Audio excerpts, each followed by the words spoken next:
মানুষের জীবন চলমান ভুলভ্রান্তির মধ্য দিয়ে। আমরা প্রতিদিন এমন কিছু কাজ করি যা আমাদের অন্তরে ভারী হয়ে থাকে। আমাদের ঈমান কখনো শক্তিশালী থাকে, কখনো দুর্বল হয়ে যায়। এমন মুহূর্তে আমাদের রব আল্লাহর দিকে ফিরে যাওয়ার প্রয়োজন হয়। পাপের পর অনুশোচনা, আল্লাহর কাছ থেকে ক্ষমা প্রার্থনা করা এবং তার কাছে ফিরে আসা হচ্ছে মুসলমানের জীবনের অন্যতম গুরুত্বপূর্ণ বিষয়।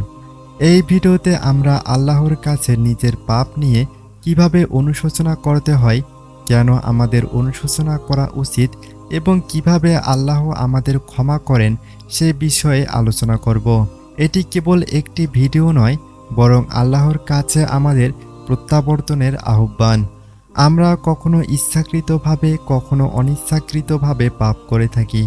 পাপের মধ্যে লোভ, ঈর্ষা, অহংকার, পরনিন্দা, হিংসা, জঘন্য কাজ, অন্যায় উপার্জন সহ বিভিন্ন অপরাধ অন্তর্ভুক্ত হতে পারে। পাপ করার পর অন্তর যখন ভারী হয়ে ওঠে, তখন আমরা বুঝতে পারি এর থেকে মুক্তির জন্য আল্লাহর কাছে ফিরে যাওয়া ছাড়া আর কোনো উপায় নেই।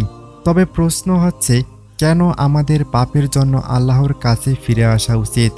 এর উত্তর সহজ। আল্লাহ আমাদের রব, আমাদের সৃষ্টিকর্তা। তিনি পরম করুণাময় ও ক্ষমাশীল।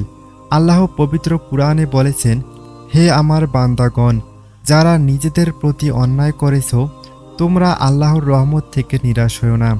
নিশ্চয় আল্লাহ সব পাপ ক্ষমা করেন। তিনি পরম ক্ষমাশীল, পরম দয়ালু। আমরা যখন পাপ করি তখন আমাদের অন্তর ক্ষতিগ্রস্ত হয়, আমাদের আত্মা বিষণ্ণ হয়ে ওঠে। কিন্তু আল্লাহর কাছে ফিরে গেলে, তার কাছ থেকে ক্ষমা প্রার্থনা করলে আমাদের আত্মা সেই কষ্ট থেকে মুক্তি পায়। আল্লাহ আমাদের অন্তরকে শুদ্ধ করেন এবং আমাদের হৃদয়ে শান্তি বর্ষিত হয়। অনুশোচনা একটি ইসলামী শিক্ষার মূলে রয়েছে। পাপের জন্য অন্তরের গভীর থেকে অনুশোচনা করা আল্লাহর নিকট অতি প্রিয়।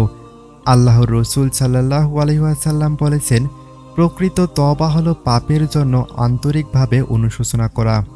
এই অনুশোচনার অর্থ হলো আমরা আমাদের ভুলের জন্য গভীরভাবে দুঃখিত হব এবং সেই ভুল পুনরাবৃত্তি না করার প্রতিজ্ঞা করব। আল্লাহ আমাদের মনে যা কিছু অনুভব করি তা সবই জানেন। তাই যখন আমরা আন্তরিকভাবে আল্লাহর কাছে ফিরে আসি, তিনি আমাদের সকল পাপ ক্ষমা করতে প্রস্তুত থাকেন। একটি মানুষের জন্য অনুশোচনা করা অত্যন্ত গুরুত্বপূর্ণ, কারণ একটি আত্মাকে শুদ্ধ করে এবং আমাদের আল্লাহর কাছাকাছি নিয়ে যায়। অনুশোচনার সময় অন্তরের শান্তি লাভ হয় এবং পাপের বোঝা হালকা হয়ে যায়। আল্লাহর কাছে প্রার্থনার সময় আমরা তার থেকে ক্ষমা চাইতে পারি এবং আমাদের জন্য নতুন দিগন্তের সূচনা হয়। কিভাবে অনুশোচনা করা উচিত? অনুশোচনার প্রথম ধাপ হলো আমাদের ভুলগুলোকে স্বীকার করা। আমরা কখনো এমন অবস্থায় থাকি যেখানে আমরা নিজেদের ভুলগুলো অস্বীকার করি বা তুচ্ছ ভাবি। কিন্তু সত্যিকারের অনুশোচনা তখনই হয় যখন আমরা নিজের ভুলগুলোর গুরুত্ব উপলব্ধি করি এবং সেই ভুলের জন্য আন্তরিকভাবে দুঃখিত হই। অনুশোচনার পরের ধাপ হলো আল্লাহর কাছে ফিরে আসা। আল্লাহ পবিত্র কুরআনে বলেছেন, আর তোমরা তোমাদের প্রভুর কাছে ক্ষমা প্রার্থনা করো এবং তার দিকে ফিরে আসো।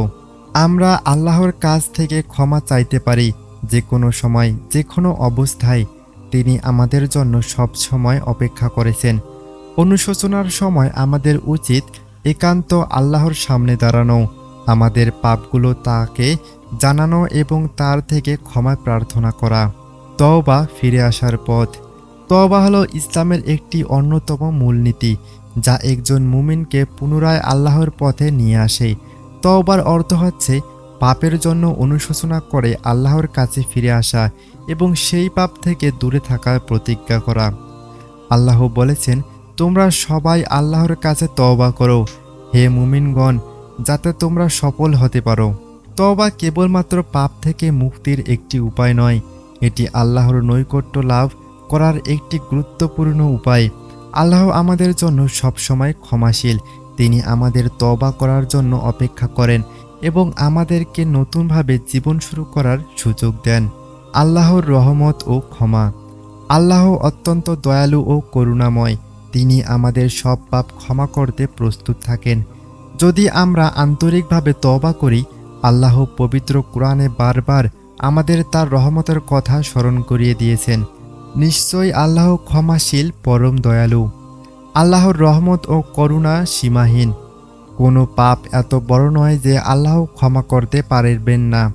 আমরা যতবার পাপ করি না কেন, আল্লাহ আমাদের প্রতিবার ক্ষমা করতে প্রস্তুত থাকেন, কিন্তু এর জন্য শর্ত হচ্ছে আমাদের আন্তরিকভাবে তার কাছে ফিরে আসতে হবে এবং সেই ভুলগুলো পুনরায় না করার জন্য প্রতিজ্ঞাবদ্ধ হতে হবে। পাপের বোঝা থেকে মুক্তি। যখন একজন মুমিন আন্তরিকভাবে তওবা করে, তখন আল্লাহ তার পাপগুলো মুছে দেন এবং তাকে নতুন জীবন শুরু করার জন্য সুযোগ দেন। আল্লাহ বলেছেন, যে তওবা করে, ঈমান আনে এবং সৎকর্ম সম্পাদন করে, আল্লাহ তার সকল পাপকে পুণ্য দ্বারা প্রতিস্থাপিত করবেন। আল্লাহ ক্ষমাশীল, পরম দয়ালু। আমরা তওবা করার মাধ্যমে আমাদের পাপের বোঝা থেকে মুক্তি পাই, আমাদের হৃদয় শুদ্ধ হয়, আমাদের মন শান্তি লাভ করে।